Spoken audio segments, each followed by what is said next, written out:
کریم اما بعد فاعوذ باللہ من الشیطان الرجیم بسم اللہ الرحمن الرحیم وقاتلوا فی سبیل اللہ الذین یقاتلونکم ولا تعتدوا ان اللہ لا يحب المعتدین وَاقْتُلُوهُمْ حَيْثُ ثَقِفْتُمُوهُمْ وَأَخْرِجُوهُمْ مِنْ حَيْثُ أَخْرَجُوكُمْ وَالْفِتْنَةُ أَشَدُّ مِنَ الْقَتْلِ صدق اللہ العظیم۔ رب اشرح لي صدری ویسر لي امری واحلل عقدۃ من لسانی یفقہوا قولی صلاۃ و سلام علیک یا سیدی یا رسول اللہ۔ حمد و صلوات پر مشتمل مختصر ترین خطبہ کے بعد نہایت ہی واجب الاحترام معزز و محترم سامعین کرام، عزیزان گرامی قدر، اللہ رب العزت کے فضل و کرم سے، اس کی دی ہوئی توفیق سے بندہ ناچیز نے، حقیر نے، فقیر نے آپ احباب کے سامنے اللہ رب العزت کی مقدس و مطہر کتاب، شمع رشد و ہدایت کتاب قرآن مجید فرقان حمید میں سے مقدس آیات ربانی کو تلاوت کرنے کا شرف حاصل کیا ہے۔ دعا گو ہوں کہ اللہ تبارک و تعالی مجھ بندہ ناچیز کو حق اور سچ کہنے کی توفیق عطا فرمائے اور ہمیں عمل کی توفیق عطا فرمائے۔ گزشتہ جمعۃ المبارک پر غزوہ احد کے متعلق ہماری گفتگو جاری تھی۔ اللہ رب العزت نے اپنے پیارے حبیب صلی اللہ علیہ وآلہ وسلم اور حضور صلی اللہ علیہ وآلہ وسلم کے غلاموں کو جہاد کا حکم دیا، اور حضور علیہ السلام کے غلاموں نے جہاد کیا۔ غزوہ احد کے متعلق بھی آپ نے سماعت کیا، غزوہ بدر کے متعلق بھی سماعت کیا، غزوہ احزاب کے متعلق بھی مختصراً اشارتاً گفتگو ہوئی۔ تو اسی تسلسل پر چلتے ہوئے میں نے آج جو آیت کریمہ کو تلاوت کیا ہے، اللہ رب العزت نے یہاں اپنے حبیب صلی اللہ علیہ وسلم کے غلاموں کو جہاد کا حکم دیا ہے، اور یہ جہاد جو آپ نے غزوہ احد، بدر، احزاب، حضور علیہ السلام کی مدنی زندگی کے اندر جو واقعات پیش آئے، تو اس کی ابتدا اور اس کو پلان بنانا، پلاننگ کرنا اس کی، یہ مکہ کے اندر مینا کے میدان سے ہوئی ہے۔ جب اللہ تبارک و تعالی نے اپنے پیارے حبیب صلی اللہ علیہ وآلہ وسلم کو حکم فرمایا کہ آپ اعلان فرمائیں اپنی نبوت کا، اپنی رسالت کا، اور میری وحدانیت کا پرچار کریں، لوگوں تک میری بات کو پہنچائیں، تو حضور صلی اللہ علیہ وآلہ وسلم اللہ رب العزت کے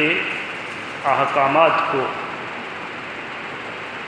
کیونکہ اللہ کے نبی ہیں، اللہ کے رسول ہیں، تو ایسا پیغام پہنچایا اللہ رب العزت کی وحدانیت کی تبلیغ اس طرح کی جس طرح کرنے کا حق ہوتا ہے۔ حضور علیہ الصلوۃ والسلام نے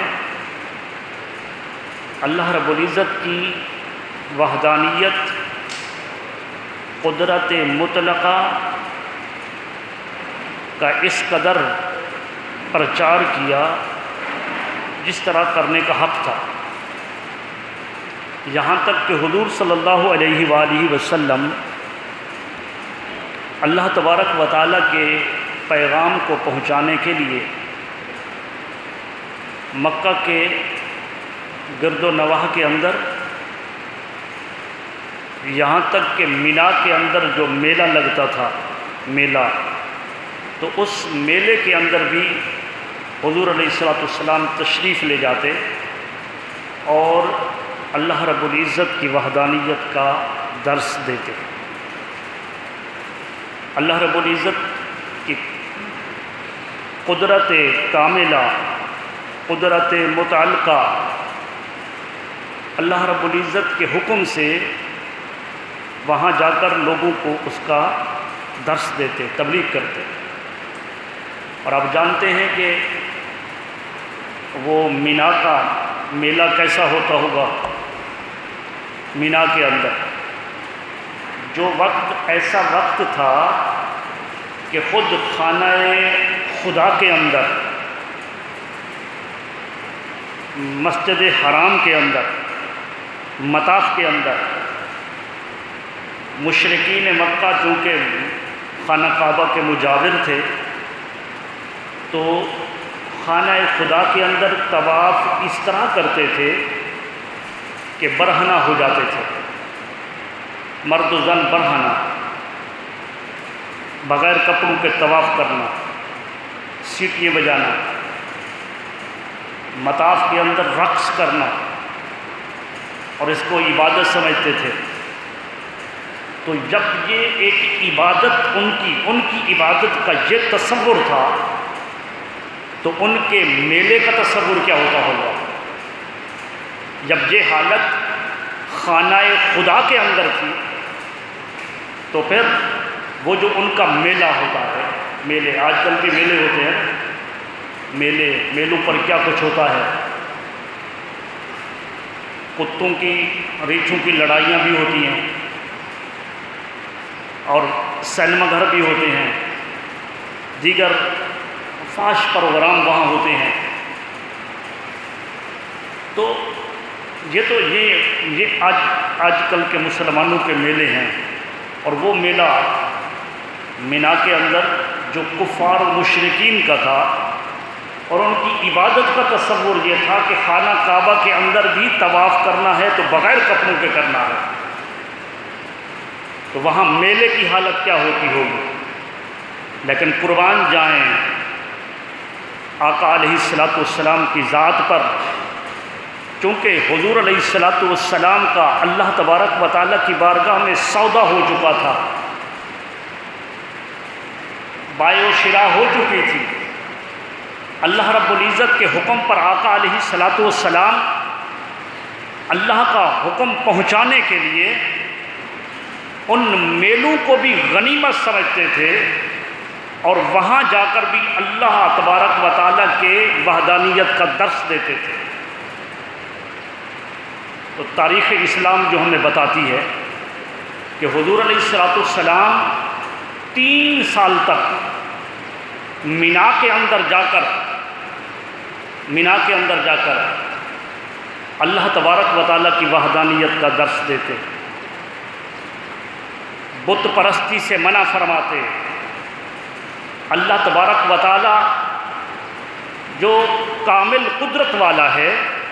جو رزاق ہے، جو مالک یوم الدین ہے، اللہ تبارک و تعالیٰ کی صفات کا پرچار فرماتے۔ تو مدینہ کے اصحاب کی، مدینہ کے اسلام کی ابتدا بھی مینا سے ہوئی۔ حضور علیہ الصلوۃ والسلام نے 1 سال کے اندر مینا میں اللہ رب العزت کی وحدانیت کا درس دیا،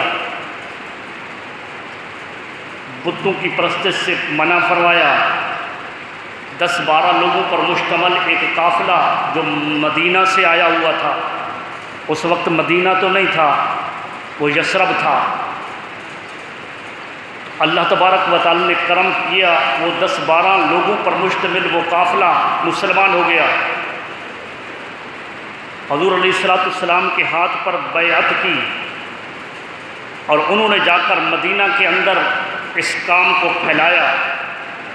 حضور علیہ السلام کی رسالت اور نبوت کا پرچار کیا، اللہ رب العزت کی وحدانیت کا پرچار کیا۔ تو جب دوسرا سال آیا تو پھر مدینہ سے 70-80 افراد پر مشتمل ایک قافلہ حضور علیہ السلام کے ہاتھ میں ہاتھ دے کر دائرہ اسلام کے اندر داخل ہو گیا۔ آقا علیہ السلام کے ہاتھ پر جب وہ 12 لوگوں کی کاوش تھی جو اس سے پچھلے سال کے اندر مسلمان ہوئے تھے،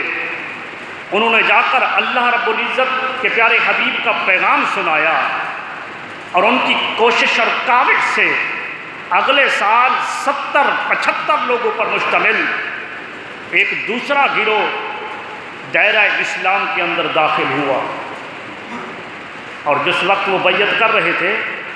تو وہی صحابی جو پچھلے سال مسلمان ہوئے تھے، ان میں سے ایک صحابی جس کا نام حضرت عباس بن عبادہ رضی اللہ تعالی عنہ، وہ کھڑے ہو گئے۔ انہوں نے کہا سنو میرے ساتھ یثرب سے تشریف لانے والے دوستو، سنو، تم ہمارے آقا و مولا محمد عربی صلی اللہ علیہ وسلم کی ذات اقدس پر ان کے ہاتھ میں ہاتھ دے کر بیعت کر رہے ہو، لیکن یہ بیعت آسان نہیں ہے۔ اس سے پہلے میرے چند جملے سن لو۔ وہ حضرت عباس بن عبادہ نے اپنے ساتھ لے آنے والے قافلے سے خطاب کیا، فرمایا کہ یہ جو بیعت کر رہے ہو، یہ بیعت، یہ بیع ان سے ہے، بیع و شراء، خرید و فروخت، یہ تم اپنی جانوں کا ایک سودا کر رہے ہو۔ اب عرب کے اندر اگر کوئی اسود ہو یا احمر، یعنی سرخ رنگ والا ہو یا سیاہ رنگ والا ہو، سیاہ رنگ والا ہو یا سفید رنگ والا ہو، اگر وہ اسلام کا دشمن ہوا تو تمہیں ان کے خلاف تلوار اٹھانا ہوگی۔ یہ اسلام جان مانگتا ہے، اسلام کے لیے تمہیں جانوں کا نذرانہ پیش کرنا ہوگا۔ یہ سودا آسان نہیں ہے۔ یہ اگر تمہیں قبول ہے تو امام الانبیاء صلی اللہ علیہ وسلم کے ہاتھ پر ہاتھ دے کر یہ خرید و فروخت کر لو، یعنی بیعت کر لو، بیعت ہو جاؤ۔ خرید و فروخت اگر جانوں کا نذرانہ پیش کرنا قبول ہو تو پھر بیعت کر لو۔ تو ان 70 لوگوں پر مشتمل قافلے نے یہ اقرار کیا کہ ہم اس بات کا اقرار کرتے ہیں کہ ہم دین اسلام کو اگر ہماری جانوں کی ضرورت پڑی تو ہم دین اسلام کے راستے پر جانیں قربان کریں گے۔ دین اسلام کو اگر ہمارے مال کی ضرورت پڑی تو ہم دین اسلام پر اپنا مال قربان کریں گے۔ تو یہ سودا مینا کے میدان میں ہوا تھا۔ اب انہوں نے جب بیعت کر لی تو حضور علیہ السلام کی بارگاہ میں عرض کیا، یا رسول اللہ، آپ کو یہاں پر کئی سال گزر گئے دعوت اسلام دیتے ہوئے۔ حضور علیہ السلام کی وہ 12-13 سال کی مکی زندگی آپ اگر مطالعہ کریں تو حضور علیہ السلام کی مکی زندگی کے اندر 300 سے 400 کے درمیان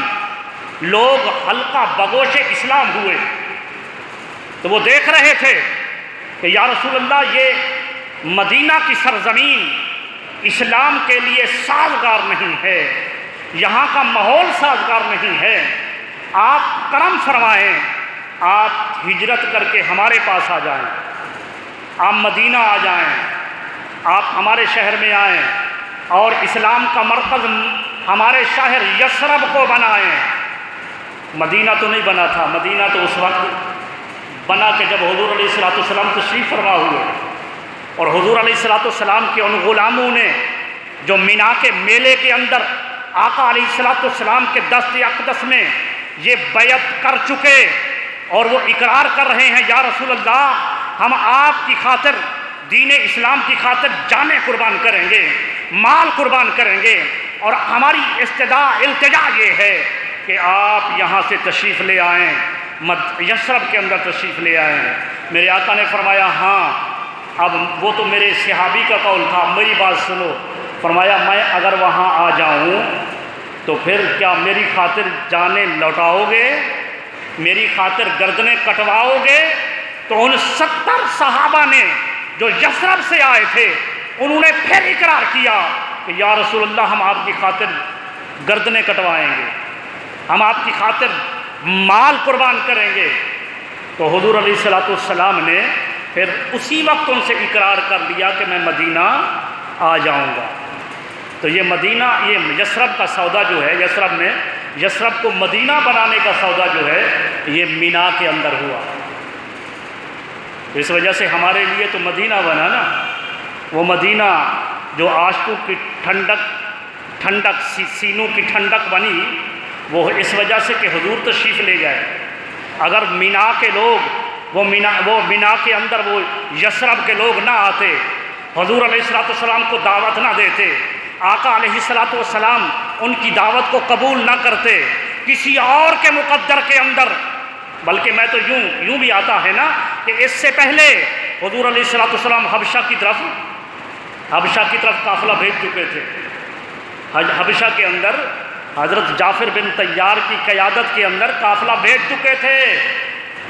اور بھیجا اس وجہ سے تھا کہ حضور علیہ السلام کو وہاں بھی انسیت کی خوشبو آ رہی تھی، اور جس وقت وہ قافلہ گیا تھا تو پیچھے ابو سفیان گیا تھا کہ جن کو آپ نے پناہ دی ہوئی ہے یہ نئے دین کے بانی کے پیروکار ہیں، وہ تمہارے دین عیسائیت کو، مذہب عیسیٰ کو قبول نہیں کرتے۔ تو اس نجاشی نے پھر حضرت جعفر بن طیار کو بلایا تھا۔ حضرت جعفر بن طیار نے سورہ مریم کا دوسرا رکوع پڑھا تھا، نجاشی نے تنکا اٹھایا تھا کہ جو کچھ اس نے کہا ہے عیسیٰ علیہ السلام کے متعلق، مریم علیہ السلام کے متعلق، تو اس تنکا سے نہ زیادہ کیا ہے نہ کم کیا ہے، یعنی جو کچھ کہا ہے حق کہا ہے، اور کہہ دیا تھا کہ جب تک رہو میرے پاس امن کے ساتھ رہو، تمہیں کوئی تکلیف نہیں پہنچائے گا۔ اور میں یہ عرض کرنا چاہتا ہوں کہ اگر حبشہ کے لوگ آ کر حضور علیہ السلام کی بارگاہ میں عرض کرتے کہ یا رسول اللہ آپ تشریف لیں حبشہ میں، میرے آقا حبشہ تشریف لے جاتے، تو ہمارا مدینہ یثرب مدینہ نہ بنتا، ہمارا مدینہ حبشہ ہوتا۔ جیسے ہم جاتے ہیں نا، ہم جاتے ہیں مکہ کے اندر، عمرہ کیا، اور عمرہ کے بعد عاشق کی تڑپ ہوتی ہے کہ مدینہ کا سفر کرتا ہے، اور اگر حضور علیہ السلام مدینہ تشریف نہ لے جاتے، کسی اور مقام پر تشریف لے جاتے، تو پھر معاملہ یہ نہ ہوتا، بلکہ معاملہ یہ ہوتا کہ ہم مکہ سے جا کر حبشہ جاتے۔ لیکن یہ حصہ، یہ قسمت، یہ مقدر مدینہ والوں کے قسمت میں حصے میں آئی کہ انہوں نے مینا کے میدان کے اندر میرے آقا صلی اللہ علیہ وآلہ وسلم کو وہاں ہجرت آپ نے پاس آنے کی دعوت دی، اور آقا علیہ السلام نے اس کو قبول کیا۔ تو حضور علیہ السلام جب تشریف لے گئے مدینہ میں تشریف لے گئے، تو پھر اس کے بعد یکے بعد دیگرے، چونکہ وہاں کے اصحاب حضور سے وعدہ کر کے گئے تھے یا رسول اللہ ہم آپ کی خاطر گردنیں کٹوائیں گے، تو پھر جو ہی حضور مدینہ میں تشریف لائے اللہ کا قرآن نازل ہونا شروع ہوا، اللہ تبارک و تعالیٰ کی بارگاہ سے آیات جہاد اترنا شروع ہو گئی۔ یہ سورہ بقرہ ہو، دوسرا پارہ، جس کے اندر رب کائنات نے ارشاد فرمایا وَقَاتِلُوا فِي سَبِيلِ اللَّهِ، یہ مدنی ہے، سورہ بقرہ مدنی۔ جہاد کے متعلق اگلی سورہ آل عمران مدنی۔ جہاں کہیں بھی دشمن کے ساتھ نمرد عظما اور ٹکرا جانے کا حکم ہے سورہ مدنی، سورہ حج 17واں پارہ، سورہ حج مدنی، جس کے اندر رب کائنات نے اذن للذین یقاتلون اجازت دے دی گئی ان لوگوں کو جن پر قتال مسلط کیا گیا، بِأَنَّهُمْ ظُلِمُوا، اس وجہ سے کہ ان پر ظلم ہوا ہے۔ تو سورہ مبارکہ مدنی، مکہ میں تھے تو جہاد کرنے کی اجازت نہ تھی، حکم تھا تمہارے لیے تمہارا دین، ہمارے لیے ہمارا دین، لیکن ان اصحاب نے حضور علیہ السلام کے دست اقدس میں بیعت کی، رب کائنات نے پھر ان کا امتحان لینے کے لیے، آزمائش کے لیے اور دین اسلام کے کلمہ کو بلند کرنے کے لیے رب کائنات نے مدنی صورتوں کے اندر جہاد کا حکم دے دیا۔ فرمایا قاتلو فی سبیل اللہ، اے میرے حبیب کے غلاموں اب اللہ کے راستے میں قتال کرو۔ الذین یقاتلونکم، ان لوگوں کے ساتھ جو تمہارے ساتھ جنگ کرتے رہے ہیں، لیکن ایک بات سنو، ولا تعتدوا، حد سے تجاوز نہ کرنا۔ جہاد کا حکم دیا، لڑنے کا حکم دیا، لیکن فرمایا ولا تعتدوا، حد سے تجاوز نہ کرنا۔ ان اللہ یحب المعتدین، بے شک اللہ تبارک و تعالی حد سے تجاوز کرنے والے کو پسند نہیں کرتا۔ یہ حد سے تجاوز کب ہوتا ہے؟ حد سے تجاوز اس وقت ہوتا ہے جب جہاد کے اندر یا اعمال صالحات کے اندر بندے کی اپنی نفسانیت، اپنا نفس داخل ہو جاتا ہے۔ جب اپنا نفس داخل ہوتا ہے تو پھر حد سے تجاوز ہوتا ہے۔ حد سے تجاوز، اللہ تبارک و تعالی نے حد سے تجاوز کرنے کا فرمایا کہ حد سے تجاوز نہ کرنا، دشمنان اسلام کے ساتھ جہاد کرو، لڑو، لیکن حد سے تجاوز نہ کرو۔ یہی وجہ تھی کہ حضرت علی رضی اللہ تعالی عنہ جس وقت ایک کافر کے مقابلے میں ایک غزوہ کے اندر نبرد عظما تھے اور کافر کو دوشانو اس کو زمین پر لٹا دیا اور کافر کا منہ اوپر تھا، کافر نے سوچا کہ اب میں ان کی گرفت میں آ گیا ہوں، اب تو اذیت دے کر ماریں گے، ایک ایک جسم کا شاید میرا ٹکڑا ٹکڑا کریں، تو کہیں ایسا نہ کروں کہ کوئی عمل ایسا کروں جس سے علی کو غصہ آ جائے اور اس غصے کی بنا پر میرا ایک ہی وار کے اندر میرا کام تمام کر دیں تاکہ مجھے زیادہ تکلیف نہ ہو۔ اس نے نیچے سوئے سوئے حضرت علی رضی اللہ تعالیٰ عنہ کے منہ پر تھوک دیا۔ جب اس نے تھوکا تو فوراً ہی حضرت علی رضی اللہ تعالیٰ اوپر سے اٹھ گئے، تلوار اٹھا لی، ایک طرف ہو گئے۔ وہ شخص حیران ہو گیا، اس نے کہا یہ آپ نے کیا کیا؟ میں نے تو آپ کو تھوکا اور آپ نے مجھے چھوڑ دیا۔ تو حضرت علی کرم اللہ وجہ الکریم نے فرمایا کہ معاملہ یہ تھا کہ جب میں تیرے ساتھ نبرد عظما تھا تو تیرے ساتھ لڑائی صرف خالصتاً اللہ کے لیے تھی، خالصتاً اللہ کے لیے تھی، اللہ کی خاطر، اس کے دین اسلام کی خاطر تیرے سے لڑ رہا تھا۔ لیکن جس وقت تو نے میرے چہرے پر تھوکا میرے دل کے اندر غصہ آیا، اپنی جان کا، اپنی نفسانیت کا غصہ، جس نے میرے چہرے پر تھوکا تو میرے جی نے چاہا کہ فوراً تجھے قتل کر لوں، لیکن ادھر دل نے آواز دی علی اگر اس طرح قتل کرو گے تو اللہ کے لیے نہیں ہوگا، وہ اپنی جان کے لیے قتل کرو گے، لہذا میں نے تجھے چھوڑ دیا، اپنی جان کے لیے تجھے معاف کر دیا، اپنی جان کے لیے جو میری ذات کے لیے تھا معاف کر دیا۔ تو تجاوز اس وقت ہوتا ہے جب نفسانیت ہو جاتی ہے، اور یہ دین اسلام کا عظیم پیغام ہے، عظیم پیغام کہ اگر اپنی جان کا معاملہ ہو، اپنے نفس کا معاملہ ہو تو معاف کر دو۔ قرآن مجید نے ایک آدھ مقام پر نہیں کئی مقامات پر معاف کرنے کا حکم دیا ہے۔ واللہ یحب المحسنین، اللہ تعالیٰ احسان کرنے والے کو پسند کرتا ہے، لیکن وہ اگر اپنی جان کا معاملہ ہو تو دین اسلام پیغام دیتا ہے، اے لوگوں اگر تمہاری جان کا معاملہ ہو تو معاف کرنا اچھا ہے، اگر معاملہ دین اسلام کے متعلق ہو تو پھر معاف کرنا نہیں، پھر گردن اڑا دینا اچھا ہے۔ معاملہ اپنی ذات کی خاطر ہے تو اپنی ذات کی خاطر پھر معاف کرنا درست ہے، اور اگر وہ اللہ کے دین کی خاطر ہے تو پھر ان کو اڑا دینا اچھا ہے۔ اگر کہ کوئی ہاتھ تمہاری ذات کی خاطر اٹھتا ہے تو اس ہاتھ کو معاف کر دینا اچھا ہے، اور اگر کوئی ہاتھ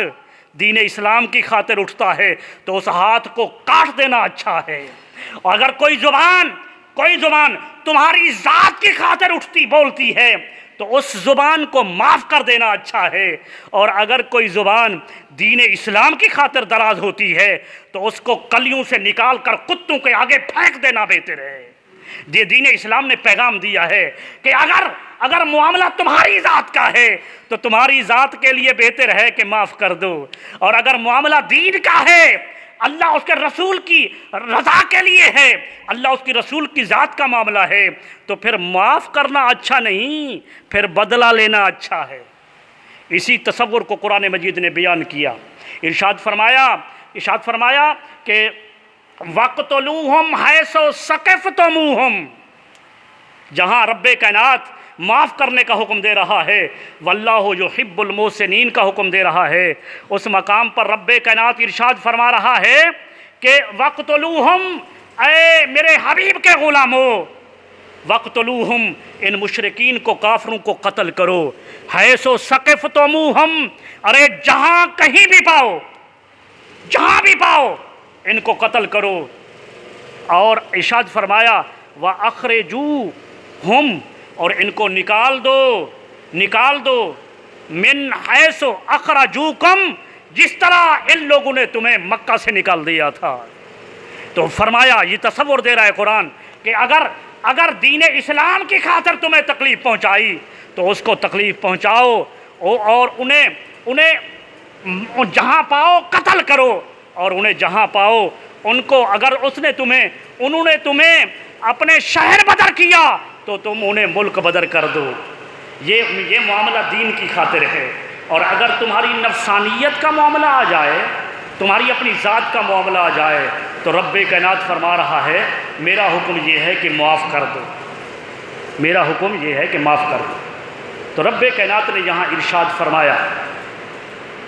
فرمایا والفتنۃ اشد من القتل، یہ دونوں آیتیں سورہ بقرہ سے دوسرے پارے سے پڑھ رہا ہوں کہ فتنہ قتل سے بھی زیادہ شدید ہے۔ فتنہ قتل کا بتایا نا کہ اگر تمہیں قتل کریں تو ان کو قتل کرو، اگر مشرکین مکہ تمہیں تکلیف پہنچائیں انہیں تکلیف پہنچاؤ، انہوں نے تمہیں نکالا، در بدر کیا، تم انہیں ملک بدر کرو۔ لیکن آگے فرمایا والفتنۃ اشد من القتل، فتنہ قتل سے بھی زیادہ شدید ہے۔ قتل کے بدلہ تو قتل تھا نا، قتل کے بدلے قتل، لیکن یہاں معاملہ یہ فرمایا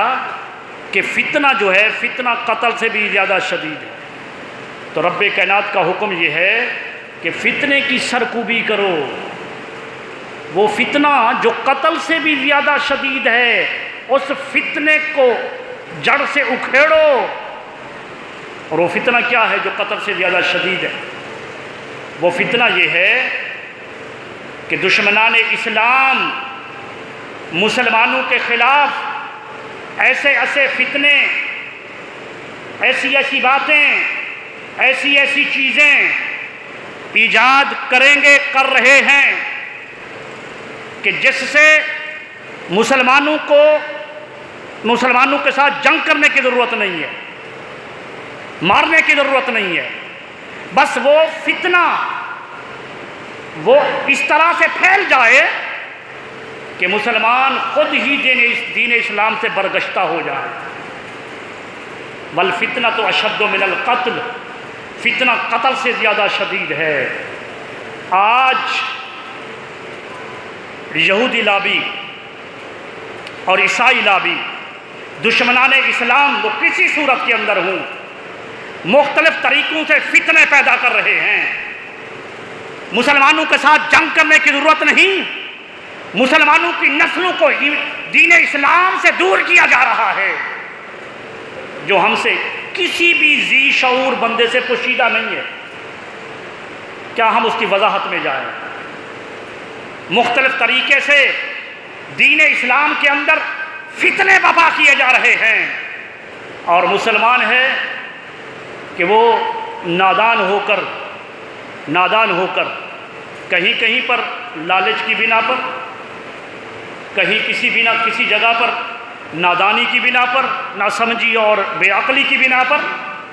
ان فتنوں کے اندر مبتلا ہو رہا ہے۔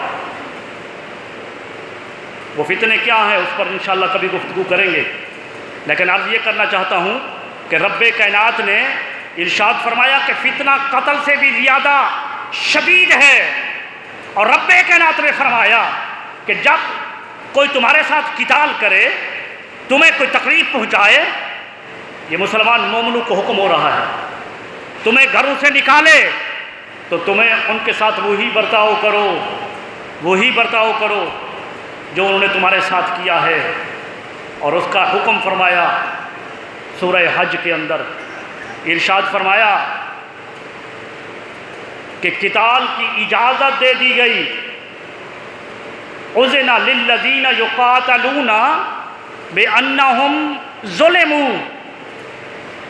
اب مومنوں کو قتال کی اجازت دے دی گئی ہے اس وجہ سے کہ ان پر ظلم ہوا ہے، مظلوم ہے مسلمان مومن، ظلم ہوتا رہا ہے ان پر۔ اور اگر یہ سوچو کہ مسلمانوں کو قتال کی اجازت دی ہے، اور یہ پہلا حکم ہے مسلمانوں کے لیے،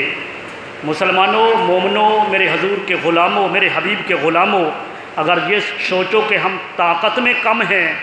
اسلحہ میں کم ہیں، تعداد میں کم ہیں، تو پھر سنو، ان اللہ علی نصرہم لقدیر، جو رب جو مالک الملک، جو اللہ تبارک و تعالی تمہیں قتال کا حکم دے رہا ہے، یاد رکھو وہ تمہاری مدد و نصرت پر بھی قادر ہے، وہ تمہاری مدد بھی کرے گا۔ یہ 313 جو بدر کے اندر تھے، یہ اللہ تبارک و تعالیٰ کی نصرت کے بغیر فتح پا گئے تھے۔ 313 احد کے اندر وہ 700 تھے، ان میں بھی کچھ 300 مشرک تو 1000 میں سے چلے گئے تھے، وہ منافق، لیکن ان 700 میں بھی ایک قبیلہ، ایک گروہ مشرک منافقین کا باقی تھا۔ تو 700 حضور علیہ السلام کے حکم پر ان سے اجتہادی خطا سرزد ہوئی، وہ جو فتح شکست میں تبدیل ہوئی، اور پھر اس کے بعد پھر مسلمانوں کا رعب ان کافروں پر چھا گیا، تو اللہ تبارک و تعالیٰ کی مدد کے بغیر ہوا۔ غزوہ احزاب کے اندر اللہ تبارک و تعالیٰ کی مدد کے بغیر ہوا۔ اللہ تبارک و تعالیٰ جب وہ 313 تھے تو رب کائنات نے ان کی مدد کی، اور آج تو عالم اسلام کے اندر کسی چیز کی کمی نہیں ہے، بس ضعف ایمان کی کمی ہے، باقی کسی چیز کی کمی نہیں۔ اللہ تبارک و تعالیٰ نے مسلمانوں کو طاقت دی ہے، وہ ہر طرح کے ہتھیاروں سے بھی لیس ہیں۔ پاکستان کو دیکھ لیجئے، اللہ تبارک و تعالیٰ نے دنیا کی عظیم فوج ہمیں عطا کی ہے، اللہ تبارک و تعالیٰ نے جدید ہتھیار عطا کیے ہیں، تو یہ سب کچھ موجود ہے، اور اس کے باوجود بھی اگر کافروں سے ہم ڈر جائیں تو پھر یہی کہنا چاہیے نا کہ ایمان کے اندر ضعف ہے، کمزوری ہے تو ایمان کی ہے۔ فضائے بدر پیدا کر، اب بھی اگر کوئی فضائے بدر پیدا کرتا ہے تو رب کائنات کا جو وعدہ اس وقت قرون اولا کے مسلمانوں کے ساتھ تھا، اور آج اگر ہم اپنی نہج کو، اپنے راستے کو، طریقے کو درست کر لیں تو رب کائنات آج بھی ہماری مدد کے لیے فرشتے اتار سکتا ہے، وہ قادر مطلق ہے، وہ علی کل شیء قدیر ہے، یہ اس کا دین پسندیدہ دین ہے۔ آج بھی وہ مدد فرماتا ہے۔ میں سمجھتا ہوں کہ یہ اسی کی مدد ہے کہ اسلام جو ہے وہ باقی ہے، ڈاواڈول ہوتا ہے، اسلام باقی ہے۔ یہ اللہ تبارک و تعالیٰ کی ہی مدد ہے، یہ اس کا پسندیدہ دین ہے۔ تو رب کائنات نے ارشاد فرمایا کہ یہ معاملہ آخرت تک، قیامت تک رہے گا۔ فرمایا کہ وَلَوْلَا دَفْعُ اللَّهِ النَّاسَ بَعْضَهُم بِبَعْضٍ، کہ اگر اللہ تبارک و تعالیٰ بعض کو بعض کے ذریعے دفع نہ کرتا، یعنی کہ ایک گروہ ایسا آیا، ایک جماعت، ایک ملک ایسا ہوا کہ جس نے فتنہ پھیلانا چاہا، جس نے مسلمانوں کو ہر طرح کی تکلیف دینا چاہی، رب کائنات نے پھر ایک جماعت، ایک گروہ ایسی پیدا فرما دی کہ اس فتنہ کی سرکوبی ہو گئی، ان کو ملیہ میٹ کر دیا۔ یہ رب کائنات کی سنت حضور علیہ السلام کے دور سے، سارے زمانے میرے آقا کے ہیں، لیکن حضور کی ظاہری زندگی سے لے کر قیامت تک باقی رہے گی۔ قیامت تک یہ اللہ کی سنت ہے کہ اگر کوئی فتنہ پھیلائے گا، کوئی اللہ تبارک و تعالیٰ کے پسندیدہ دین کو وہ برگشتہ اور مسلمانوں کو اس سے منحرف کرنے کی کوشش کرے گا، تو ایک گروہ ایسا اٹھے گا کہ اس کو ملیہ میٹ کر دے گا۔ رب کائنات نے فرمایا اگر یہ اللہ کی سنت نہ ہوتی، وَلَوْلَا دَفْعُ اللَّهِ النَّاسَ بَعْضَهُم بِبَعْضٍ، اگر اللہ دفع نہ کرتا ایک گروہ کو دوسرے گروہ سے، تو پھر کیا ہوتا؟ لَهُدِّمَتْ الصَّوَامِعُ، اگر پہلا وقت ہوتا تو راہبوں کی خانقاہیں ویران ہو جاتی۔ راہب کون ہوتے ہیں؟ جیسے آج ہماری امت مصطفیٰ کے اندر عبادت و ریاضت اور عاملین، عمل کرنے والے، ان کو ہم اولیاء کہتے ہیں، اولیاء، اور ان کی مزاریں بنتی ہیں، قبرستان کے اندر دفن ہوتے ہیں تو ان کی قبر کو متمیز کیا جاتا ہے، دوسروں سے جدا ہوتی ہے، اور وہ خود حکم نہیں دے کر جاتے، اللہ کے ساتھ جو تعلق ہوتا ہے، لوگوں کے دلوں کے اندر اللہ ان کی محبت رکھ دیتا ہے، ان کے مزار بنتے ہیں۔ سابقہ امتوں کے اندر جو ایسا کرتے تھے ان کو راہب کہا جاتا تھا۔ آج دنیا کے اندر کسی راہب کی خانقاہ باقی ہے؟ پوری دنیا کے اندر کہیں گھومو پھرو، کسی راہب کی خانقاہ باقی ہے؟ ارے ان کی خانقاہیں ہوا کرتی تھیں، یہ رب کائنات اپنے مقدس کلام میں فرماتا ہے، لیکن انہوں نے یہ فیصلہ کیا تھا جیسے آج کے امت مصطفیٰ کے اندر آج کے مشائخ نے فیصلہ کر لیا ہے۔ انہوں نے کوئی مختص کانفرنس تو نہیں کی، لیکن قول فعل سے پتہ چلتا ہے کہ آج کے مشائخ الا ماشاء اللہ حق کہنے والے بھی ہیں، لیکن انہوں نے ٹھان لی ہے بھئی ہمیں کیا ہے، ہم نے تو اپنی خانقاہوں کے اندر بیٹھ کر اللہ اللہ کرنا ہے، مریدوں کو بلا کر ان کے ساتھ ذکر کرنا ہے، ہمیں کیا ضرورت ہے میدان جہاد کے اندر آنے کی، ہمیں کیا ضرورت ہے حق بات کرنے کی۔ یہی طریقہ راہبوں نے اختیار کیا تھا، رب کائنات نے ان کے طریقے کو ملیہ میٹ کیا۔ آج کائنات کے اندر کسی راہب کی خانقاہ موجود نہیں ہے۔ آگے ارشاد فرمایا وَبِيَعٌ، اور عیسائیوں کے چرچ ہاؤس ویران ہو جاتے۔ آج عیسائیوں کے چرچ ہاؤس تو موجود ہیں، لیکن میں پوچھنا یہ چاہتا ہوں کہ کیا بالکل وہ فعال ہے؟ وہ جو دعویٰ کرتے ہیں کہ ہم دنیا کے اندر سب سے زیادہ ہیں، تو کیا وہ ان کے چرچ ہاؤس باقاعدگی کے ساتھ جو بھی ان کا طریقہ عبادت کرتے ہیں؟ تو جواب نفی میں ملتا ہے، بلکہ ہمیں تو پیغام یہ ملتے ہیں کہ دوسرے ممالک کے اندر مسلمان آج ان چرچ ہاؤسوں کو خرید کر مسجدیں بنا رہے ہیں۔ یہ کیوں ہوا ایسا؟ یہ چرچ ہاؤس جو پوپ جب وہ ان کو جو بھی بولتے ہیں، انہوں نے بھی وہ جہاد کا علم بلند کرنے سے انکار کیا۔ آج معاملہ یہ ہوا کہ آج عیسائیوں کا چرچ ہاؤس ویران ہو گئے، کہیں کہیں پر 8ویں دن کھلتا ہے چرچ ہاؤس اور ان کی عبادت ہوتی ہے۔ آگے فرمایا وَصَلَوَاتٌ، اور یہودیوں کی عبادت گاہیں ویران ہو جاتی۔ یہودیوں کے ساتھ بھی یہی معاملہ ہے کہ آج ان کے عبادت گاہیں ویران ہیں۔ اور آگے ایک لفظ آ رہا ہے، مسلمانوں کو جھنجھوڑ رہا ہے، مسلمانوں کے پیر و زن کو، مسلمانوں کے بڑوں اور چھوٹوں کو، مسلمانوں کے نوجوانوں کے دلوں کو جھنجھوڑ رہا ہے، گریبانوں سے یہ آیت کریمہ پکڑ رہی ہے، مسلمانوں کے گریبان کو جھنجھوڑ رہی ہے آیت کہ اے مسلمانوں، تم نے سنا کہ راہبوں نے علم جہاد بلند نہ کیا، خانقاہیں ویران ہو گئیں، عیسائیوں نے اپنے دین کو بچانے کے لیے علم جہاد بلند نہ کیا، آج ان کے چرچ ہاؤس ویران ہو گئے، یہودیوں نے اپنی عبادت کو بچانے کے لیے علم جہاد بلند نہ کیا، حق کی بات کہنا اور اس کے خلاف علم جہاد کو بلند نہ کیا، یہودیوں کی عبادت گاہیں ویران ہو گئیں، آگے چوتھا حرف آیا والمساجد۔ اے مسلمانوں، اگر دین اسلام کے علاقے لیے، بلندی کے لیے، دین اسلام کی بقا کے لیے اگر تم نے بھی راہبوں کی طرح کیا، عیسائیوں کی طرح کیا، یہودیوں کی طرح کیا، تو جو کچھ راہبوں کے ساتھ بیتا، جو کچھ یہودیوں کے ساتھ بیتا، جو کچھ عیسائیوں کے ساتھ بیتا، وہ سب کچھ تمہارے ساتھ بھی بیتے گا، تمہاری مسجدوں کے ساتھ بھی بیتے گا۔ آج اگر راہبوں کی خانقاہیں آباد نہیں ہیں، ویران ہیں، آج اگر چرچ ہاؤس ویران ہیں، اور اگر یہودیوں کی عبادت گاہیں ویران ہیں، اور اگر اے میرے حبیب کے غلاموں، اگر تم نے علم جہاد بلند نہ کیا،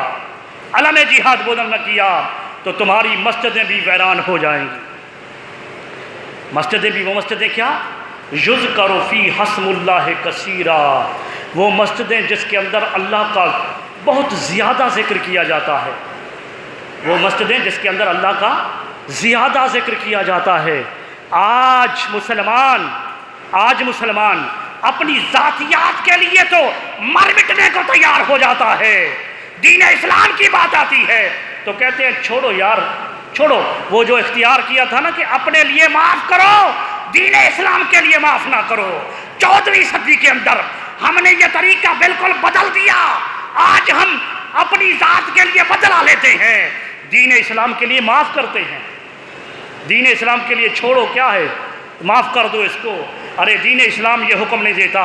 دین اسلام کا پیغام یہ ہے کہ ذاتیات کے لیے معاف کرو، اللہ اس کے رسول کی خاطر معاف نہیں کرو بلکہ بدلہ لو، جس طرح کافروں نے کیا اس طرح کرو۔ اور اگر تم نے ایسا نہ کیا، یہ جہاد جان کا جہاد نہ کیا، جہاد بالقلم نہ کیا، جہاد بالزبان نہ کیا، اپنے قول و فعل کے ساتھ تم نے جہاد نہ کیا اور رہنے دیا، کیا ہوتا ہے، مجھے کیا کرنے دو اس کو، یہ بدہودگی ہے، یہ اریانی ہے، مجھے کیا ہوا اس کے خلاف آواز اٹھانے کے لیے۔ اگر یہ سب کچھ برداشت کرتے رہے اور اس کو چھوڑ دیا، اس کی خاطر آواز نہ اٹھائی، تو قرآن مجید فرما رہا ہے، یہ حدیث کی بات نہیں ہے، یہ اللہ کا کلام ہے، یہ قرآن مجید ہے، قرآن مجید فرما رہا ہے کہ جس طرح یہودیوں کی عبادت گاہیں ویران ہوئیں، جس طرح عیسائیوں کی عبادت گاہیں ویران ہوئیں، اور جس طرح راہبوں کی خانگاہیں ویران ہوئیں، اے مسلمانوں، اگر تم نے علم جہاد بلند نہ کیا تو وہی سب کچھ تمہارے ساتھ بھی بیتے گا، تمہاری مسجدوں کے ساتھ بھی بیتے گا۔ اللہ تبارک و تعالیٰ، یہ چونکہ جہاد ایک عظیم، اللہ اس کے رسول پر ایمان لانے کے بعد جو عظیم پہلو ہے وہ جہاد کا ہے، اللہ تبارک و تعالیٰ اس پر عمل کی توفیق عطا فرمائے۔ وما علینا الا البلاغ۔